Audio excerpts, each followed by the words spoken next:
vous ai dit que je vais reprendre ça, le verset. Bon, comme il est presque l'heure pour aller à l'église là, lisez tout le passage. Oui, voici ça.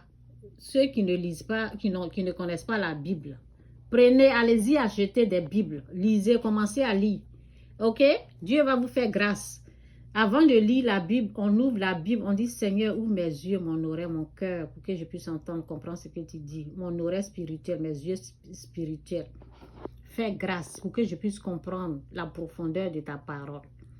Aide-moi à connaître ta vérité au nom de Jésus. Amen. Dieu va faire grâce. Dieu va faire grâce. Si tu te demandes, vous allez recevoir. Donc, voilà, c'est Caïn, il est jaloux de son frère. Bon, je vais lire un peu là, et puis je descends en bas parce que je n'ai pas assez de temps.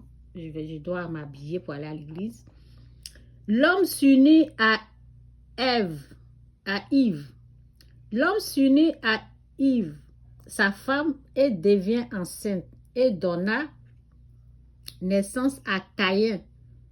Il dit, j'ai formé un homme avec l'aide de l'Éternel. Bon, vous voyez, je descends en bas là parce que c'est en bas qui m'intéresse. Oui, bon. Bon, si je reviens de l'église, je pense que je vais reprendre le verset. J'ai déjà, vous savez, j'ai déjà fait des vidéos sur ça. C'est sur mes pages. Ça fait longtemps, des années 5 ans, 6 ans, 9 ans, 10 ans, j'ai déjà parlé de tout ça. Donc, je vais sûrement être bref ici. Donc, l'Éternel, ce que nous devons retenir quand il y a un problème là, c'est que la colère peut faire. Ok? Donc, il était en colère, il était aigri, il était jaloux parce que Dieu n'a pas pris ses offrandes. Il n'a pas agréé ses offrandes. Il a agréé pour Abel, mais Caïn, c'est non. Ok? Dieu a dit non. Donc, c'est toute l'histoire qui est là. Je vais seulement lire en bas. C'est dit, l'Éternel dit à Caïn, pourquoi es-tu en colère? Et pourquoi ton visage est-il sombre? Si tu agis bien, tu le relèveras. Mais si tu n'agis pas bien, le péché est tapis à ta porte. Son désir se porte vers toi, mais toi, domine-le. Mais Caïn dit à son frère Abel, allons au champ. Et lorsqu'il fut dans le champ, Caïn se jeta sur son frère Abel et voici le verset, Jésus-Christ ou rien, Jésus-Christ c'est Seigneur, que Dieu vous bénisse. Lisez ce verset-là.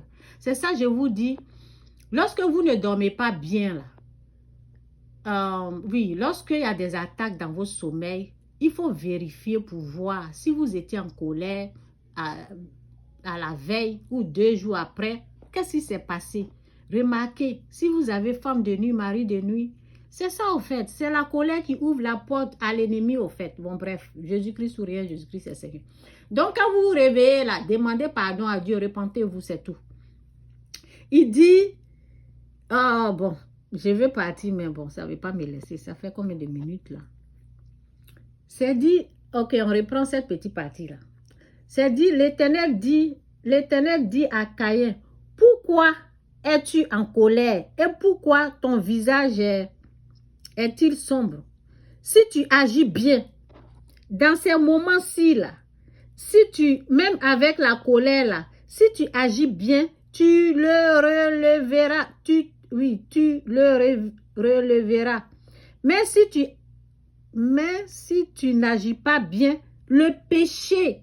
Donc, on a affaire au péché. Le péché est tapis à ta porte. Son désir se porte vers toi. Mais toi, domine-le. Il n'a pas pu. Voici ce qu'il allait faire là-bas. C'est ça. C'est ce que le péché fait avec nous. Quand il nous domine. Jésus-Christ ou rien, Jésus-Christ est bel et bien Seigneur. Repentez-vous, quittez le péché, quittez le mal.